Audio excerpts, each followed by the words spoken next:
જે સમાચાર વિગતવાર અનામતની આગમાં વધુ એક યુવકે પોતાનો જીવ આપતા ધોરાજીમાં વહેલી સવારથી સજ્જડ બંધ જોવા મળી રહ્યો છે।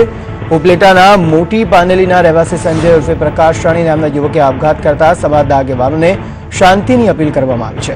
તો મૃતક લલિત વસોયાનો સંબંધી હોવાનું જાણવા મળ્યું છે। મહત્વનું છે કે ગઈકાલે ધોરાજીના ગેલેક્સી ચોકમાં આવેલ બજરંગ ગેસ્ટ હાઉસમાં આરામ કરવાના બહાને રૂમ ભાડે રાખ્યો હતો। હોટલના સંચાલકને બપોરે 4 વાગે ઉઠાડવાનું કહીને સૂઈ ગયો હતો। બાદ 4 વાગે હોટલના સંચાલક તેને જગાડવા ગયો ત્યારે રૂમનું બારણું તેણે ન ખોલ્યું, જેથી વેન્ટિલેશનમાંથી નજર કરતા પ્રકાશનો મૃતદેહ પલંગ પર પડેલો હતો। બાજુમાં ઝેરી દવાની બોટલ પણ જોવા મળી, તેમજ જય સરદાર અને જય પાટીદાર લખેલી ટોપી પણ મળી આવી।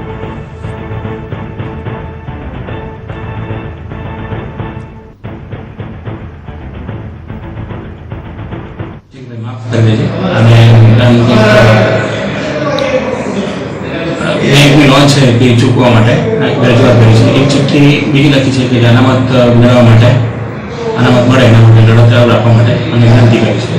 અને બીજી ચિઠ્ઠી એમના પરિવારના બીજા સભ્યોને એસોસિએશન લખી છે કે પોતાને માફ કરે